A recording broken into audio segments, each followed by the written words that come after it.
여러분, 제가 드디어 3개월 만에 해방을 맞이했습니다.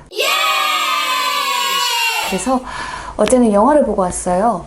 미나리라고 하는 영화였는데, 농부의 딸이자 가드너인 제 입장에서는 느낀 바가 많아서 여러분들하고 얘기하면 좋을 것 같아서 오늘은 영화 리뷰를 가져왔습니다. 개인적으로는 영화적으로 굉장히 만족을 했던 작품이에요. 이 영화의 메시지는 엄청난 그런 메시지라고 보기 어려울 수도 있을 것 같아요. 작년에 아카데미에서 사관왕을 했던 기생충과 비교를 하자면 봉준호 감독님 같은 경우에는 약간 선구자적 영화 감독님이시잖아요. 그러니까 우리가 미처 하지 못했던 생각들이나 아니면 우리가 굳어져서 생각해보지 못하는 어떤 관념 같은 걸 이렇게 깨부수는, 그래서 우리의 생각의 지평을 이렇게 열어주는 그런 감독님이기 때문에 영화를 보고 나면 약간 뒤통수를 세게 맞은 것 같은 그런 얼얼함이 있는데, 이 영화 같은 경우에는 그런 건 아니거든요. 그래서 어쩌면 한국인들이 보기에는 되게 평범한 이야기처럼 보일 수도 있을 것 같기도 해요. 근데 이제 이런 평범한 이야기에 품격이라고 하는 그 한 스푼을 보탠 게 저는 윤여정 씨라고 생각을 해요. 그 윤여정 씨의 연기는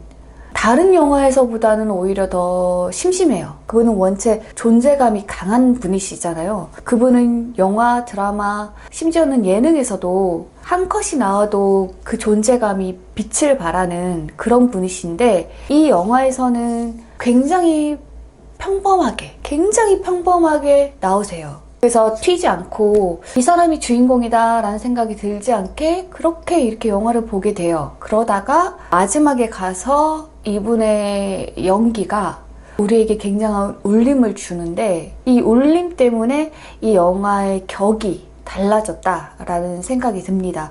영화를 보면 잊지 못한 한 씬이라는 게 있잖아요. 비슷하게는 저는 여행자라는 영화가 떠오르더라고요. 아역 배우 출신인 김세론 씨가 맨 처음 자신의 얼굴을 알린 영화예요. 많은 분들은 김세론 씨가 아저씨를 통해서 데뷔한 것 아니냐라고 생각을 하시는데, 사실은 아저씨가 아니고 이 여행자라는 작품이 그녀의 첫 작품이고요. 사실 이 여행자라는 작품이 있었기 때문에 김세론 씨의 그 어떤 커리어가 좋게 꾸려질 수 있지 않았을까라는 생각을 해요.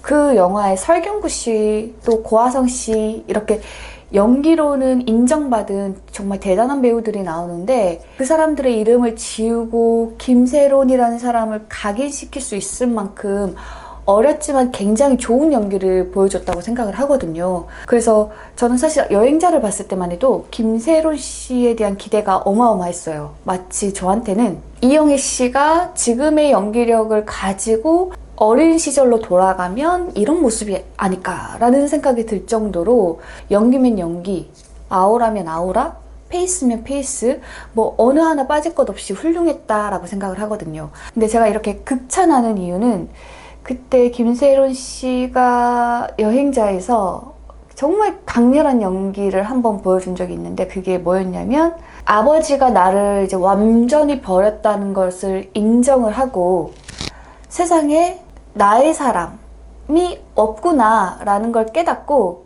죽으려고 해요. 자살을 결심을 하고 그 고아원의 뜰 한 곳에 가가지고 자기 무덤을 파요. 무덤을 열심히 파서 거기 들어가서 자기 위로 이렇게 막 흙을 덮는 장면이 있는데, 그렇게 흙을 덮었다가 숨이 막히니까 이렇게 콜록콜록 하면서 이렇게 다시 이렇게 일어나요. 일어나고 막 이렇게 우는데, 그 장면에서 보여준 그 강렬함이 어마어마했어요. 지금 10년이 지난 것 같은데 아직도 제 마음속에 정말 잊혀지지 않은 한 씬이고, 그 장면 때문에 저는 아직도 김세론 씨에 대한 어떤 기대 같은 게 있거든요. 이 사람은 한국 영화계에 있어서 정말 좋은 연기를 보여줄 수 있는 배우라는 희망, 그 희망을 그때 그 장면 때문에 아직까지 붙잡고 있거든요. 그 정도로 여행자에서의 그녀의 연기가 아주 좋았는데, 그만큼의 강렬함이 이 미나리에서 윤여정 씨가 보여줬어요. 그래서 요거를 확인하기 위해서라도 영화를 보러 가면 좋지 않을까라는 생각이 들고, 그리고 이제 영화의 메시지, 심심하게 느껴질 수도 있는 이 영화의 메시지도 저는 사실 좋았던 게 뭐였냐면, 제가 요새 진짜 많이 생각하는 게 지속 가능한 삶이라는 거예요. 제가 여러 번 여러분들한테도 맨날 지속 가능한 가드닝 해야 돼요, 지속 가능한 가드닝 해야 돼요 하잖아요. 입이 아프게 그렇게 말하는 이유가 뭐냐면, 그게 결국에는 우리한테 도움이 되니까. 꼭 정신적으로만 좋은 게 아니라 체력적으로나 혹은 경제적으로나 여러모로 생각을 해봤을 때 우리가 가드닝을 하려면 지속 가능한 형태로 해야 되지 않나 라고 생각을 하거든요. 제 삶의 지침이 되었던 분 중에서 스콘디어링이라고 하는 분이 계세요. 저는 이분이 되게 이상적인 삶의 모델을 우리에게 보여준 분이라고 생각을 해요. 왜냐면 이분 같은 경우에는 되게 유복하게 교수하면서 살다가 50살 때 자신과 뜻이 맞은 여자분과 함께 미국 북부에 있는 땅으로 들어가세요. 그래서 거기서 땅을 일구고 농사를 지어서 사셨는데, 이게 뭐 엄청 무리해가지고 농사를 해가지고 그걸로 돈 번 그런 이야기가 아니라 그냥 자기 일상에 체력적으로 무리가 되지 않을 정도로만 일을 하고 사셨어요. 말년에 가서는 하루에 노동시간이 한 4시간 정도, 그 다음에 한 또 그 반나절은 독서 시간, 이런 식으로 되게 밸런스가 딱딱 맞는 그런 삶을 사셨어요. 그래서 그 삶을 50에 시작해서 100세까지 이어갔거든요.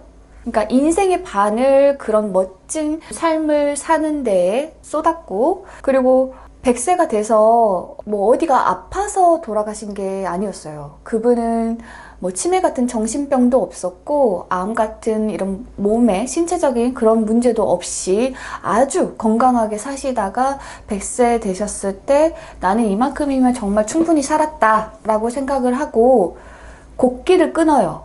음식을 끊어서 스스로 돌아가셨어요. 돈이 많지 않은 일반인들도 손쉽게 따라할 수 있으면서도 정말 모자람이 없는 가장 이상에 가까운 그런 삶이 아니었나 싶은데요. 그분은 자신의 삶을 조화로운 삶이다 라고 칭하셨는데, 저는 그게 지속 가능한 삶이었다라고 말하고 싶어요. 그래서 이 영화 이야기와 같이 하자면, 이 영화도 결국에는 조화를 이루는 삶이 지속 가능한 삶이다 라는 걸 보여줬다고 생각을 하고, 이 메시지가 그러니까 우리가 아예 해보지 못한 그런 선구적인 메시지는 아니지만, 우리가 놓쳤던, 우리가 바쁘게 살다 보니까 놓치고 있던 중요한 메시지라는 생각은 들어요. 그래서 젊은 분들도 보시면 내가 그동안 어떻게 살고 있었지? 이렇게 돌아볼 수 있는 그런 계기가 되지 않을까 싶어서 저는 여러분들한테 정말 강추드립니다. 이제 스포가 가득한 영화 본 사람들이 이렇게 수다 떨 수 있는 그런 이야기를 해보자면, 제목이 진짜 기똥찼던 것 같아요. 사실 영화 보기 전에는 왜 미나리라고 지었을까 이해가 안 됐거든요. 특히 가드너인 제가 보기에는 그렇잖아요. 미나리가 이게 한국인을 대표하는 정서를 가진 그런 채소는 아니거든요. 우리의 소울 채소도 아니고, 일단 우리가 1년에 미나리를 몇 번이나 먹나, 게다가 이 미나리 자체가 사시사철 재배되는 채소도 아니고, 그러니까 되게 한국인들한테도 사실 익숙한 채소는 아니고, 그런데 그런 채소를 해외 이민자 이야기에 등장한다고? 라고 생각하면 진짜 이게 매치가 안 되거든요. 도대체 이민 가서 미나리를 왜? 뭐 이런 생각을 가지고 영화를 보게 됐는데, 나중에 보니까 이게 그 조화로운 삶, 지속 가능한 삶이라는 그 메시지를 함축적으로 담고 있었던 식물이었던 거죠. 그리고 그것도 사실은 그 식물이 원래 그런 식물이라기보다는 할머니가 지속 가능하게 키울 수 있게끔 자리를 잘 잡아서 심어놨던 그런 식물이었던 거죠. 그래서 굉장히 좋은 제목이었다라는 생각이 들어요. 저는 이제 극 중에 이제 딱 5명이 나오잖아요. 할머니, 아빠, 엄마, 아들, 딸 이렇게 나오는데, 저는 5명한테 다 이입하면서 영화를 봤어요. 할머니는 사실 제가 엄마 입장에서 이입되는 부분이 있었고, 아빠 같은 경우는 내 모습 같기도 했어요. 꿈을 향해서 열망하는데 이게 잘 안 되니까 가끔은 가족이 잘 안 보이고 성과가 없어서 그걸로 인해서 좌절하고, 그런 모습이 되게 나 같기도 하고, 그래서 공감하면서 봤고, 또 엄마 같은 경우는 사실 저는 조금 조금 더 아빠 입장에 좀 동조하면서 보기는 했지만 엄마 입장도 사실은 타당했죠. 왜냐면 거기서 엄마의 갈등이 두 가지가 있잖아요. 첫 번째는 아픈 아이를 데리고 갈 병원이 가까이 없는 것과 말 터놓고 얘기할 수 있는 성인 친구가 없는 점, 그 점이 엄마의 갈등이었는데 제가 딱 그 엄마 입장이에요, 지금 삶이. 그래서 그 엄마가 되게 힘들어하는 게 이해가 됐었어요. 그래서 그 사람들이 이제 막 이혼까지 생각을 하면서 되게 파국으로 치닫는 게 안타까우면서도 너무너무 이해가 되더라고요. 그래서 저는 마지막 순간까지도 누구 하나 손을 못 들어주겠더라고요. 자식 같은 경우도 입장이 이제 이해가 됐던 이유가 저희 아버지 같은 경우는 저희 어렸을 때 그때 당시엔 좀 생소했던 오이를 재배를 했거든요. 사실 오이가 그 기후적으로 우리나라랑은 안 맞아요. 여름에만 생산될 수 있는 그런 채소인데 우리는 사시사철 먹잖아요. 그게 가능한 게 비닐하우스 재배 때문이거든요. 그래서 저희 아버지 같은 경우는 한정된 시간 내에 농사로 많은 돈을 벌기 위해서 비닐하우스에서 오이를 재배를 하셨는데 이게 굉장히 노동 강도가 세고 힘든 일이었어요. 부모님이 굉장히 애를 많이 쓰셨죠. 그래서 아버지를 지켜본 저의 마음이 또 있었기 때문에 그들 가족에서 이제 그 아들, 딸이 부모님을 보면서 어떤 느낌이었을지도 저는 사실 많이 공감하면서 봤습니다. 사실 영화를 보면 아버지를 되게 비난하기가 어려운 게 아버지가 되게 무모하지는 않았어요, 사실. 그러니까 일반적인 한국인 상식으로 봤을 때 한국에서 농사 좀 지어본 사람이라면 그 상황에서 다 아버지같이 생각을 했을 것 같아요. 한국에서 그런 걸 재배하려고 하면 필요한 게 땅과 체력, 요 두 개만 있으면 되거든요. 그러니까 그분도 당연히 그렇게 생각하셨을 거예요. 미국 가서 내가 땅만 있으면 내가 노력을 하면 얼마든지 거기서 채소를 많이 잘 길러서 나는 농사로 성공을 거둘 수 있을 것이다 라고 생각을 했을 거예요. 근데 이제 정말 생각지도 못했던 게 발목을 잡았는데 그게 물이었죠.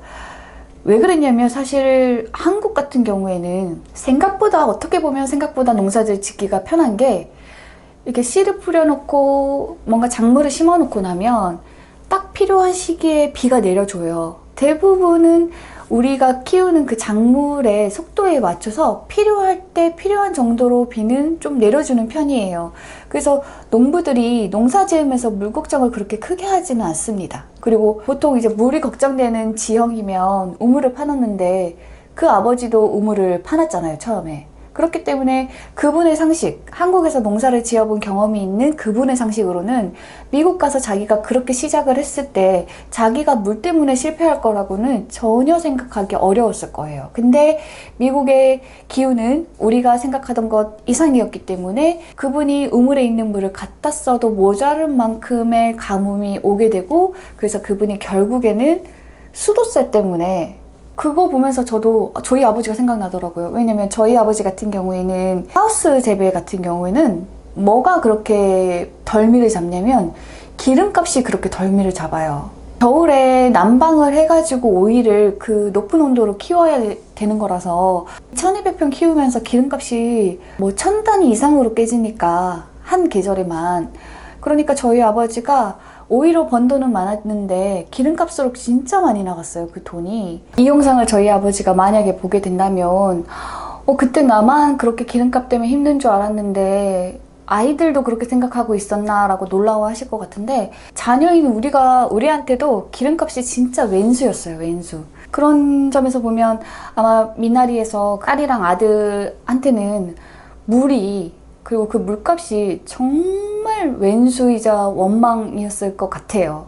그리고 아버지의 그 판단 자체도 사실 되게 좋은 판단이었어요. 한국인들 많이 오니까 한국인들을 필요로 할 것 같은 한국 채소를 키운다고 하는 건 좋은 발상이고 좋은 접근이었다. 다만 이게 지속 가능한 농사가 되는 그런 터전이었다면 더 좋았을 테지만 아버지가 그 부분에 있어서 생각을 못 해가지고 결국에는 나중에 좌절을 맛보게 되는데 사실 또 아버지의 실패 원인에는 그런 기상적인 이유만 있었던 건 아니었고 원래 거래하기로 했던 업체가 뒤통수를 또 쳐가지고 배신해가지고 제때 못 팔면서 또 그런 문제가 생긴 것도 있기 때문에 사실 아버지 잘못이라고 보기에는 되게 어려운 상황들이었어요. 영화적으로 보면. 근데 이제 이런 상황이 생기면서 아버지가 되게 크게 무너지게 되는데 사실 그런 점이 영화 초반부터 되게 걱정되기는 했어요.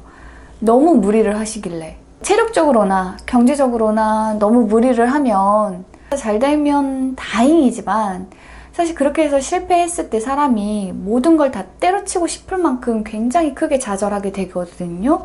근데 그런 접근은 처자식이 없는 젊은 사람이 인생 경험이라고 생각하고 해도 되는 그런 경험일 수는 있을지 모르겠지만 처자식이 있는 가장이 할 수 있는 그런 무리한 시도는 아니라고 생각을 하거든요. 그러니까 결국에는 이제 그게 아내랑 갈등을 빚었던 거고. 그래서 되게 안타까웠어요. 그리고 마지막 엔딩에 보면 이제 집에서 가장 멀리 있었지만 그 식물이 자라기에 최적의 장소에 심어놨던 미나리만 계속 살아남아 있잖아요.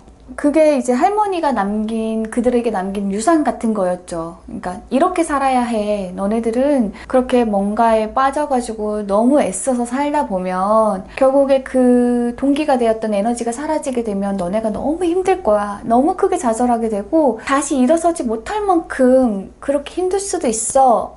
라고 말해주는 것도 같았거든요. 그래서 거기서 보면 할머니가 굉장히 자식들을 사랑을 하고 걱정을 하시잖아요. 그런 할머니가 나중에는 이제 중풍 때문에 이제 말도 잘 못하고 거동도 힘들어지시는데 그 할머니가 어떤 유언이나 이런 거 없이 돌아가셨다고 하더라도 그 미나리 자체가 이 가족들한테는 굉장히 중요한 어떤 유산이 되진 않았을까 그런 생각이 들었어요. 이제 이 주제를 이제 가드닝이랑 연결을 하자면 사실 가드닝도 그래요. 그러니까 여러분들이 처음에 너무 좋으니까 신나가지고 이것도 사보고 저것도 사보고 이래가지고 막 집에 갑자기 많은 식물을 막 들여가지고 키우다가 지치는 순간이 올 수 있어요. 아니면 식물도 이제 식태기라고 해서 건태기가 올 때가 있단 말이에요. 그렇게 되면 얘네들도 생명이기 때문에 좀 관리를 못 받게 되고 이러면 컨디션이 확 떨어지게 되고 그렇게 소홀하게 방치되는 순간에 많이 죽기도 하고요. 그 전에 다른 사람한테 다시 되팔아 버리는 그런 분양 같은 게 있을 수도 있지만 근데 사실 저는 그 식물을 이렇게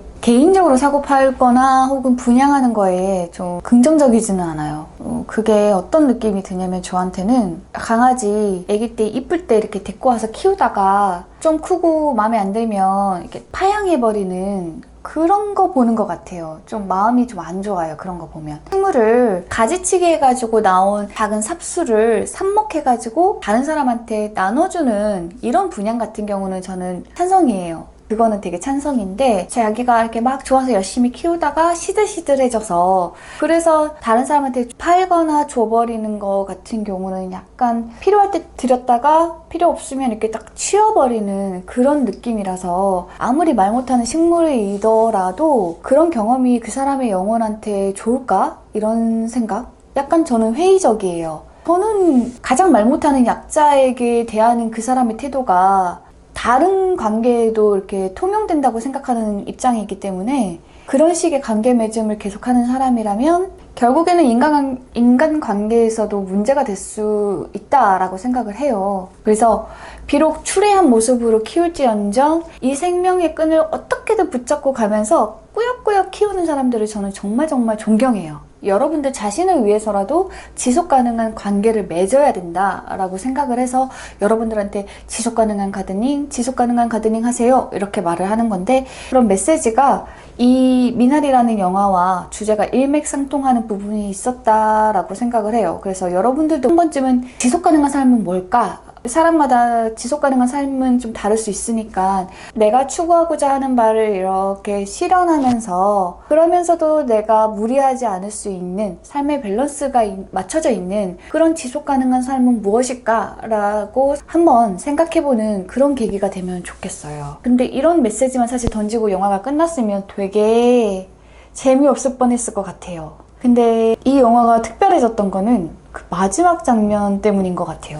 그러니까 그 불 나고 그거 끄고 그 내 가족이 처음 으로 이제 나란히 이렇게 쪼로로로 앉아가지고 이렇게 잠든 모습이 그 씬만 이렇게 딱 비쳤을 때는 되게 평화로워 보이고, 그래 이제 다 됐다, 이제 힘든 거 다 됐고 이제부터는 좋은 일만 있을 거야 라고 하는 어떤 되게 뻔한 해피엔딩, 영화적인 해피엔딩으로 이렇게 끝나나 싶었을 때 이게 카메라가 돌면서 그 네 명이 이렇게 행복하게 잠든 모습을 이렇게 내려다보는 윤여정 씨의 표정을 비쳤을 때 저는 진짜 깜짝 놀랐어요. 거기서 그런 얼굴이 나올 거라고는 생각을 못 했거든요.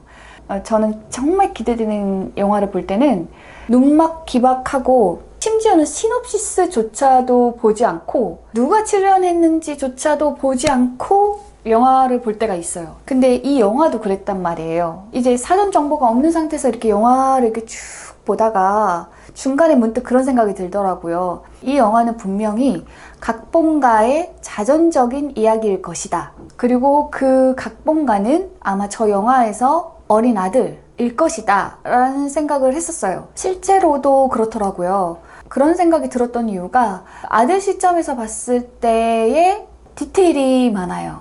뭔가 어떤 영화에서 계속 나오는 그런 장면들을 보면 아들의 기억에 남았을 것 같은 그런 디테일들이 되게 이렇게 계속 비춰져요. 그래서 그 영화는 뭐 아들의 나레이션으로 시작되는 영화도 아니기 때문에 사실 그 제3자적 시점을 취하고는 있지만 영화 전개 내용을 보면 이거는 아들의 시점으로 기억되고 있는 어떤 그 상황이라는 것을 충분히 짐작하게끔 하는데, 이게 아들의 시점으로 계속 진행되고 있던 영화가 딱 그 마지막 장면, 할머니가 이렇게 내려다보는 딱 그 시점에서 갑자기 시점이 그 어린 아들에서 할머니로 탁 옮겨지는 거죠. 잠깐 그 순간 이 영화의 품격이 올라갔다고 생각해요. 그 윤여정 씨의 표정이 정말 그게 저한테는 좀 뒤통수를 딱 때리는 장면이었어요.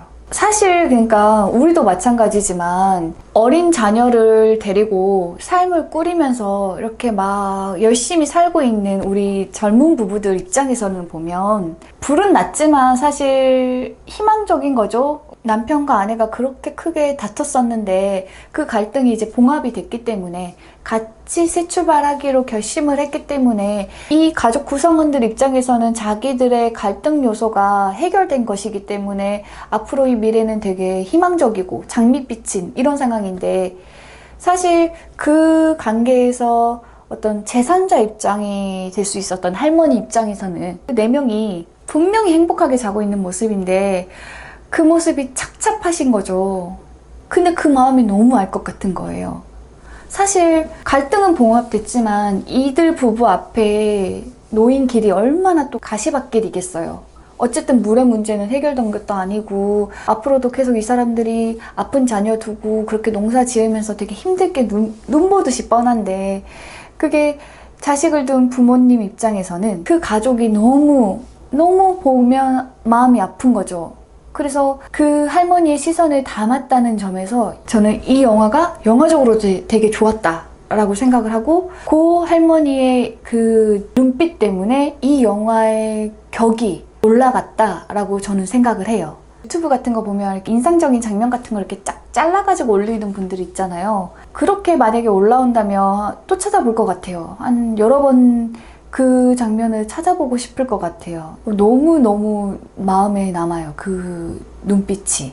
저는 이 영화를 보고 나니까 그 봉준호 감독님의 마더가 생각이 나더라고요. 저는 사실 봉준호 감독님의 입봉작부터 최근 작품까지 이렇게 다 본 봉준호 감독님 팬인데, 근데 그분 작품 중에서 그동안 좀 안 좋아하는 거의 유일한 작품이 마더였거든요. 이 미나리 보고 나니까 이상하게 그 마더가 자꾸 생각이 나더라고요. 이 영화 보고 나니까 아, 그때 그 마더의 김혜자 씨가 정말 엄마의 전형이었구나 이런 생각이 들더라고요. 그리고 이 미나리에서의 윤여정 씨는 한국 할머니의 어떤 전형인 연기를 보여줬다라는 생각이 들더라고요. 그래서 마더의 김혜자는 K 엄마의 전형이었고, 이 미나리의 윤여정님은 K 할머니의 전형인 그런 연기를 보여줬다. 그래서 이 영화 보고 나니까 그 마더가 특히 그 김희서 씨가 마지막에 막 관광버스에서 춤추는 그 장면이 되게 다시 보고 싶어지더라고요. 엄마 돼서 다시 보면 좀 느낌이 다를 수도 있겠다 그런 생각이 들어서 한번 영화를 다시 보고 싶은 그런 생각도 들었어요. 이제 가드닝 유튜버로서 가드닝적인 엔딩을 하자면 정말 마지막으로 입이 아프게 또 말을 하는데요. 가드닝을 단기적으로 접근하지 않으셨으면 좋겠어요. 이게 농사 짓는 건 아니잖아요. 하물며 농사 짓는 것도 단기적으로 접근하면 안 되는데 긴 호흡으로 가야 되는 가드닝은 말을 무엇 하겠어요. 그러니까 여러분들 너무 무리하지 마세요. 진짜. 너무 삶의 중심에 너무 식물을 많이 두지 마시고 뭔가 이렇게 새로 배우는 게 즐겁고 그게 삶의 동력이 된다면 그건 괜찮은데 그래도 이것 때문에 정신적으로든 혹은 시간적으로든 체력적으로든 금전적으로든 뭔가 무리하는 시점이 온다면 거기서 잠깐 멈추고 좀 무리를 안 하셨으면, 가급적이면 무리를 하지 않으셨으면 좋겠어요. 그래서 여러분들의 마음과 정신, 체력, 그리고 통장 이런 게 아픈 일이 없었으면 좋겠어요. 그리고 이거는 저 자신한테 하는 말이기도 합니다. 저도 가끔 뭔가 예쁜 거 보면 눈 뒤집혀가지고 이거 사야 돼 이러면서 되게 무리하는 때가 있긴 있거든요. 되게 좋은 메시지 같은 경우는 인생에서 딱 한 번 발견했다고 그게 계속 가는 건 아닌 것 같아요. 살면서 되게 좋은 메시지를 만나게 되면 그거를 머릿속에 계속 잊지 않게 노력을 하면서 상기시키면서 그러면서 살아야 되는 것 같아요. 어느 순간 이렇게 막 뭔가에 빠져가지고 허우적대다 보면은 잊어버릴 때가 있으니까 저 자신도 그래, 지속 가능한 가드닝 하자. 뭔가 육아와 가정 이런 거에 좀 밸런스가 맞는, 그리고 유튜브도 지속 가능한 형태로 해야겠다. 무리하지 말아야지. 그런 생각을 해봅니다. 영화 감상 리뷰가 어쩌다 이렇게 길어졌을까요? 제가 지금 구독자 사진 리뷰 기다리시는 분들 많을 텐데 제가 사실은 일주일 전쯤에 찍었답니다. 찍었는데 화면을 좀 정신없이 잡아가지고 여러분들이 보면 좀 어지러울 것 같아요. 그래서 이 영혼을 담은 찐 리액션이 재탕하면 잘 안 나오기 때문에 사실 웬만하면 재촬영은 안 하려고 했으나 도저히 볼 수 없는 화면이어가지고 음질도 그렇고 그래서 부득이하게 다시 재촬영을 가게 됐어요. 그리고 그 사이에 또 이제 구독자분들이 보내주신 사진이 또 있어가지고 지금 구독자분들 사진이 되게 많이 쌓여 있어요. 그래서 아마 다음 구독자 리뷰는 제가 말하는 게 분량이 아마 많이 떨어질 수 있습니다, 여러분.